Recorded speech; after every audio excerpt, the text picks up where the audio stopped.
Hi, welcome to PSR studies. Andhra Pradesh రాష్ట్రంలో POLYCET 2026 counselling నిన్నటి నుండి స్టార్ట్ అయింది. అసలు కౌన్సిలింగ్ ప్రాసెస్ ఏ విధంగా ఉంటుంది, కౌన్సిలింగ్లో ఫస్ట్ స్టెప్ అయిన ఫీజ్ పేమెంట్ సర్టిఫికేట్ వెరిఫికేషన్ ఏ విధంగా కంప్లీట్ చేసుకోవాలి అనేది వీడియోలో చూద్దాం. వీడియో చూస్తున్న వాళ్ళు తప్పకుండా వీడియో లైక్ చేసి ఛానల్ని సబ్స్క్రైబ్ చేసుకోండి. కౌన్సిలింగ్ ప్రాసెస్లో మొత్తం 8 స్టెప్స్ ఉంటాయి. అందులో ఫస్ట్ స్టెప్ వచ్చేసి online verification and fees payment. మనము కౌన్సిలింగ్లో పాల్గొంటున్నందుకు కొంచెం ఫీజ్ పే చేయాలి. ఫీజు ఎంత అనేది నేను చెప్తే ఇప్పుడు 250 రూపీస్ కొందరికి ఉంటుంది, 600 రూపీస్ కొందరికి ఉంటుంది. ఎంత అనేది నేను కింద చెప్తా. సో ఫీజ్ పేమెంట్ చేసిన తర్వాత మనం ఆన్లైన్లోనే సర్టిఫికేట్ వెరిఫికేషన్ అనేది కంప్లీట్ చేసుకోవాలి.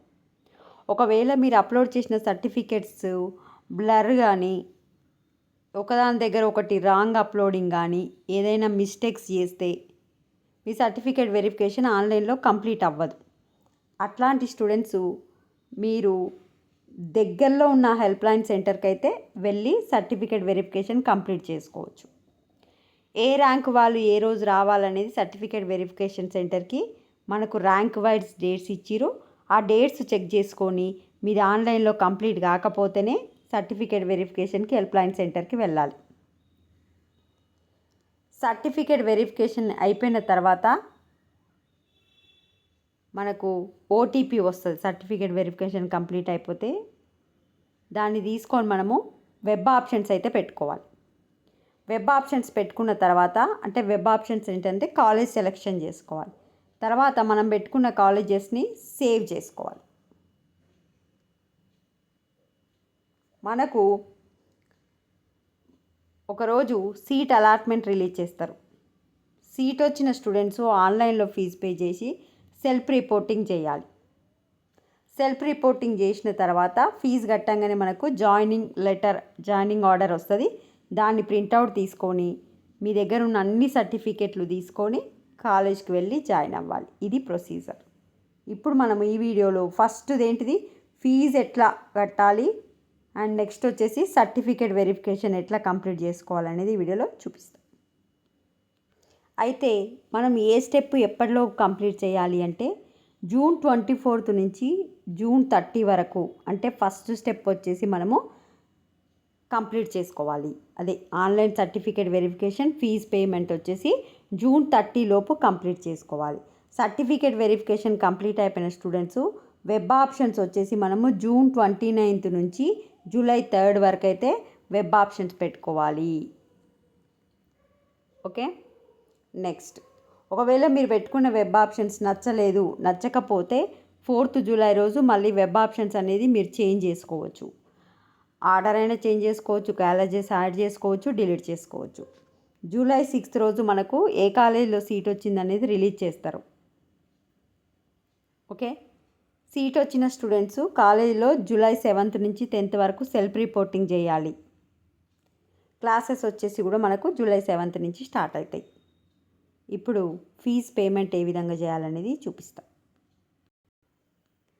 ఇది వచ్చేసి అఫీషియల్ వెబ్సైట్ లింక్ నేను కమెంట్ సెక్షన్లో పిన్ చేస్తాను.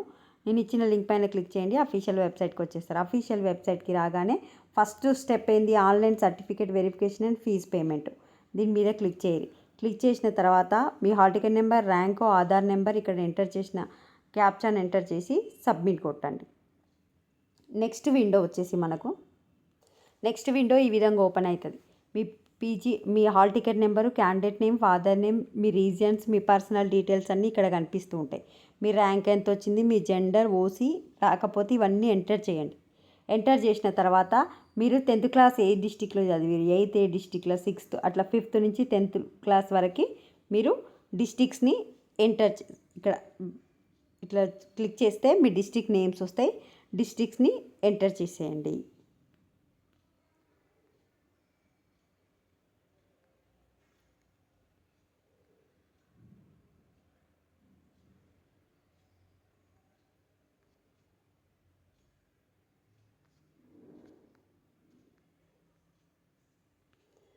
మీకు లోకల్ ఏరియా తెలియకపోతే గెట్ రీజన్ అని కొట్టండి. మీ లోకల్ ఏరియా ఏందనేది మీకు కనిపిస్తూ ఉంటుంది. కనిపించిన తర్వాత ఇవన్నీ ఎంటర్ చేసిన తర్వాత I declare the details mention above are true అని చెప్పి గెట్ ఓటీపీ అని చెప్పండి. గెట్ ఓటీపీ అని చెప్తే మీ ఫోన్కి ఓటీపీ వస్తుంది. ఆ ఫోన్లో ఉన్న ఓటీపీని మళ్ళీ ఇక్కడ ఎంటర్ చేయండి. ఎంటర్ చేసి పే ఫీ ఆన్లైన్ అని చెప్పండి. పే ఫీ ఆన్లైన్ అని చెప్పగానే ఇట్లా పేమెంట్ గేట్వేకి అయితే ఓపెన్ అయిపోతుంది. మీ క్యాస్ట్ని బట్టి మీకు ఫీజు అయితే ఉంటుంది. ఎస్సీ ఎస్టీకేమో 250 రూపీస్, ఓసీబీసీకేమో 700 రూపీస్. ఫస్ట్ ర్యాంక్ నుంచి లాస్ట్ ర్యాంక్ వరకు అందరూ 30 జూన్ లోపే ఈ ఫస్ట్ స్టెప్ అయితే కంప్లీట్ చేసుకోవాలి. సో 250 రూపీసా 700 రూపీస్ అని కనిపిస్తూ ఉంటుంది. పే ఫీ ఆన్లైన్ చెప్పండి. ఇట్లా మనకు ట్రాన్సాక్షన్ సక్సెస్ అని చెప్పి గ్రీన్ కలర్లో వస్తుంది. దాన్ని సక్సెస్ తీసుకోండి. దాన్ని ప్రింట్అవుట్ తీసుకోండి. మనకు ఫర్దర్గా అయితే యూజ్ అవుతుంది. ఇక్కడ your certificate have been verified online, your eligible to exercise web options as per the schedule అని వస్తుంది. ఇదంతా కరెక్ట్ ఉంటాయి. ఒకవేళ మీరు ఏమైనా తప్పులు చేసినట్టయితే మీరు సక్సెస్ కాదు. అప్పుడు మీ దగ్గరలో ఉన్న హెల్ప్ లైన్ సెంటర్కి అయితే వెళ్ళాల్సి ఉంటుంది. స్పెషల్ కేటగిరీ స్టూడెంట్స్ మాత్రం మీ దగ్గరలో ఉన్న హెల్ప్ లైన్ సెంటర్ కాకుండా విజయవాడ బెంజ్ సర్కిల్కి అయితే వెళ్ళి మీరు గవర్నమెంట్ పాలిటెక్నిక్ వెళ్ళి తప్పనిసరిగా చెక్ చేయించుకోవాలి. స్పెషల్ స్టూడెంట్స్కి ఆన్లైన్లో సర్టిఫికేట్ వెరిఫికేషన్ లేదు. తప్పనిసరిగా మీరైతే అక్కడికి వెళ్ళాల్సి ఉంటుంది. మన పేమెంట్ సక్సెస్ అయిందా లేదా తెలుసుకోవాలనుకుంటే నెక్స్ట్ స్టెప్ ఏంది? Application payment status. మన పేమెంట్ సక్సెస్ అయిందా లేదా అని తెలుసుకోవాలంటే నెక్స్ట్ స్టెప్కి వెళ్ళి పేమెంట్ స్టేటస్ మీద క్లిక్ చేయండి. పైన కనిపిస్తుంది కదా, అప్పుడు మీ hall ticket number, rank, enter captcha అని కొట్టి సబ్మిట్ చేయండి. సబ్మిట్ చేయగానే మీకు ఈ విధంగా మీ పేమెంట్ స్టేటస్ కనిపిస్తుంది. మీరు ఎలిజిబుల్ సర్టిఫికేట్ వెరిఫికేషన్ అదే వెబ్ ఆప్షన్స్కి ఎలిజిబుల్ అని పడుతుంది. అప్పుడు మీరు డైరెక్ట్ వెబ్ ఆప్షన్స్ ఓపెన్ అయిన రోజు వెబ్ ఆప్షన్స్ అయితే పెట్టుకోవచ్చు. ఇంకా ఏమైనా డౌట్ ఉంటే కామెంట్ సెక్షన్లో కామెంట్ చేయండి. మరి ఈ స్టెప్ చేసుకునే ముందు ఏమేమి సర్టిఫికేట్ రెడీ చేసుకుంటారంటే ఇక్కడ మెన్షన్ చేసినాయి అన్నీ. POLYCET 2026 hall ticket, rank card, Aadhaar card, SSC marks memo, 4th to 10th study certificate, caste certificate, minority certificate, SSC TC, income certificate, OC వాళ్ళకైతే ఈడబ్ల్యూఎస్ సర్టిఫికేట్, ప్రైవేట్ స్టూడెంట్స్కి మాత్రమే రెసిడెంట్ సర్టిఫికేట్, నాన్ లోకల్ స్టూడెంట్స్కి ఏమో resident certificate. Next వచ్చేసి ఇందులో ఏ special certificate ఉన్నా కూడా ఇవన్నీ రెడీ చేసి పెట్టుకొని ఫస్ట్ స్టెప్ అయితే కంప్లీట్ చేసుకోండి. ఫస్ట్ స్టెప్ కంప్లీట్ అయిపోయిన తర్వాత నెక్స్ట్ వెబ్ ఆప్షన్స్ ఏ విధంగా పెట్టుకోవాలనేది నెక్స్ట్ వీడియోలో చూపిస్తాను. ఇంకా ఏమైనా డౌట్ ఉంటే కామెంట్ సెక్షన్లో కామెంట్ చేయండి. సో నేను ఇందాక చెప్పిందంతా ఇందులోనే ఉంది. ఒకసారి కావాలనుకున్న వాళ్ళు చేసుకోండి. తప్పనిసరిగా వీడియోని లైక్ చేయండి. మీకు కౌన్సిలింగ్ వరకు ఏ చిన్న అప్డేట్ వచ్చినా, మీకు ఏ చిన్న డౌట్ ఉన్నా అప్డేట్ చేస్తూ ఉంటాను. సో తప్పనిసరిగా అందరూ June 30 లోపు first step fees payment, certificate verification అయితే కంప్లీట్ చేసుకోండి. ఫీజు ఈ 2 కంప్లీట్ అయిపోయిన వాళ్ళు వెబ్ ఆప్షన్స్ June 29 నుంచి పెట్టుకోవాలి. Thanks for watching.